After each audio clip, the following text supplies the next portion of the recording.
8वीं class. Good morning प्यारे बच्चों। हमने पाठ 17 विराम चिन्ह का एक ही भाग पहले किया था, क्योंकि आपकी बुक में बहुत सारे विराम चिन्ह हैं और जो हम प्रयोग भी करते हैं। तो मैंने पहले आपको 9 विराम चिन्हों के बारे में बताया था।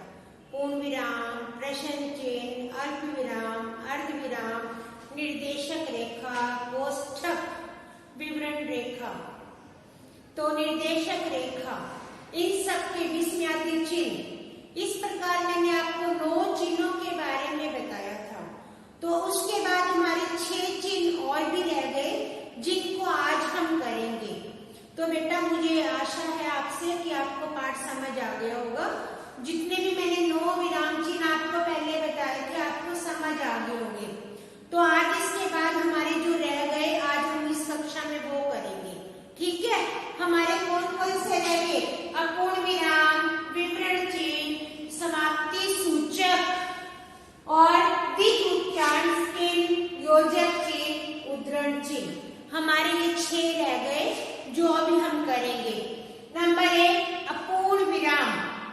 अपूर्ण विराम का प्रयोग जब हमारी बात पूरी न हो, अर्थात कार्य हमारा आधा रह जाए, तब अपूर्ण विराम का प्रयोग किया जाता है।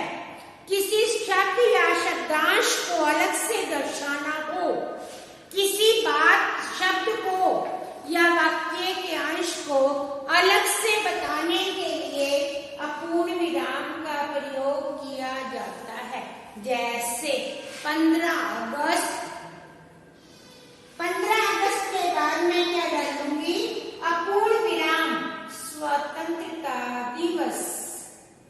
26 जनवरी अपूर्ण विराम गणतंत्र दिवस। इस प्रकार ये अपूर्ण विराम का प्रयोग किया जाता है। इसके बाद है विवरण चिन्ह। विवरण चिन्ह का प्रयोग जब हम अपनी बात, लेख, निबंध का विवरण करते हैं, अर्थात वर्णन करते हैं। जैसे भारत में अलग अलग किस्म की फसलें पैदा होती हैं, जिसमें से कुछ निम्नलिखित हैं, तब हम विवरण चिन्ह का प्रयोग करते हैं। ठीक है, विवरण चिन्ह का प्रयोग वर्णन करने के लिए किया जाता है। इसके बाद नंबर 3 उद्धरण चिन्ह, जिसको आप उद्धरण चिन्ह।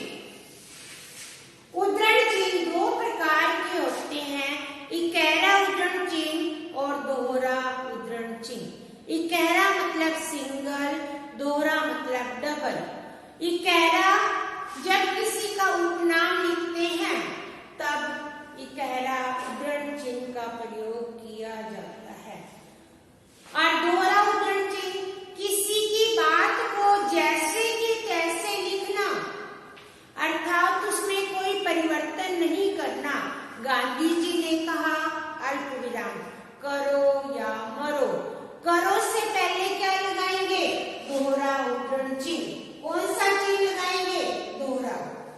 करो या मरो, मरो के बाद दोहरा उद्धरण चिन्ह, और पहले पूर्ण विराम और दोहरा उद्धरण चिन्ह बंद करेंगे। इसी प्रकार जैसे झांसी की रानी ने कहा कि मैं अपनी झांसी नहीं दूंगी। झांसी की रानी ने कहा अल्प विराम, उसके बाद मैं अपनी झांसी नहीं दूंगी, दोहरा उद्धरण चिन्ह शुरू, अंत में पूर्ण विराम और उद्धरण चिन्ह बंद। तो बच्चों, हम किसी की बात को जैसे क्या तैसा लिखते हैं, तब दोहरा उद्धरण चिन्ह का प्रयोग किया जाता है। जैसे आप अपनी पाठ्य पुस्तक में का नाम लिखोगे, जैसे वसंत भाग 1 इकहरा उद्धरण चिन्ह NCERT, ये तब हम इकहरा उद्धरण चिन्ह का प्रयोग करते हैं। किसी के नाम के साथ सूर्यकांत त्रिपाठी ये नाम है, और निराला इनका उपनाम है। निराला लिखने के लिए मैंने इकैरा उद्धरण चिन्ह का प्रयोग किया जाएगा। तो बच्चों ये था उद्धरण चिन्ह। योजक चिन्ह नंबर अगला योजक चिन्ह। योजक चिन्ह का प्रयोग हम एक विपरीत शब्दों में करते हैं और एक पुनरुक्त शब्दों में करते हैं, जैसे जब तब, यहाँ वहाँ, ऊपर नीचे, माता पिता, आगे पीछे, इधर उधर, धीरे धीरे, आमने सामने, दाएं बाएं, इनमें हम योजक चिन्ह का प्रयोग करते हैं। योजक चिन्ह ये छोटा सा, योजक चिन्ह क्या है? ये छोटा सा जो हम चिन्ह लगाते हैं इसको योजक चिन्ह कहा जाता है। योजक चिन्ह जोड़ने का काम करता है। कौन सा काम करता है? जोड़ने का। योजक चिन्ह का प्रयोग हमेशा एक जैसे विपरीत शब्दों में हमेशा किया जाता है। शब्दांशों में, उपवाक्यों में इसका प्रयोग होता है। अब है समाप्ति सूचक। नंबर 5 क्या है? समाप्ति सूचक। समाप्ति का अर्थ है खत्म होना। जब हमारी बात कंप्लीट हो जाए, खत्म हो जाए, तब हम समाप्ति सूचक चिन्ह का प्रयोग करते हैं। जैसे समाप्ति सूचक चिन्ह कौन सा है? एक डंडा, फिर एक गोला, फिर ये। कई बच्चे काम खत्म होने के बाद या निबंध लिखने के बाद, कोई भी काम करने के बाद इस चिन्ह का प्रयोग करते हैं। ये हमेशा अंत में ही लगाया जाता है, जब हमारा काम पूरा खत्म हो जाए। मान लो आज मेरा पाठ पूरा हो जाएगा, ये मैंने क्या लगा दिया? समाप्ति सूचक चिन्ह अंत में। जब काम मेरा खत्म हो जाएगा तो अंत में जिस चिन्ह का मैं प्रयोग करूंगी वो समाप्ति सूचक चिन्ह होता है। नंबर 6 दीर्घ उच्चारण चिन्ह। बच्चों इस चिन्ह का प्रयोग बहुत कम किया जाता है।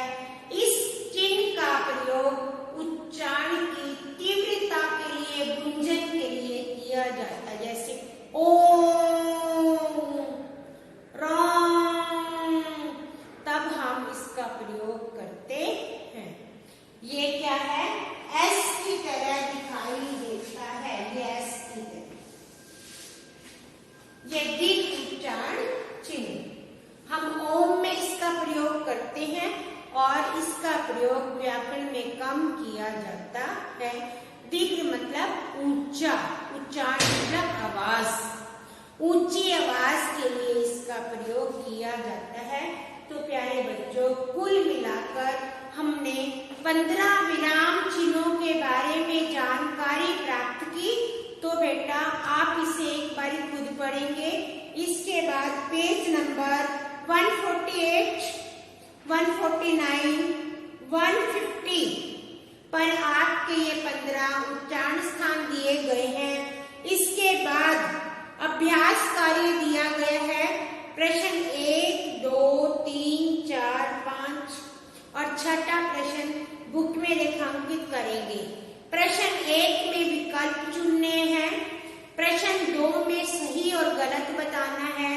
प्रश्न 3 में विराम चिन्हों को मिलाना है और प्रश्न 4 में सही जोड़े बनाने हैं और प्रश्न 5 में विराम चिन्ह का प्रयोग करना है। तो बच्चों ये 5 प्रश्न हैं जो आप अभ्यास कार्य करेंगे। आपका यही होमवर्क है कि अभ्यास कार्य पेंसिल से सुंदर सुंदर लिखाई में बुक में ही करेंगे और पेंसिल से करेंगे। और आप सबका मैं यही कहना चाहूंगी, आप सबको बेटा समय का मूल्य पहचान कर अपना समय व्यर्थ नहीं गवाएंगे, उस समय का सदुपयोग करेंगे और अपना कार्य करेंगे। आप सबका बहुत बहुत धन्यवाद।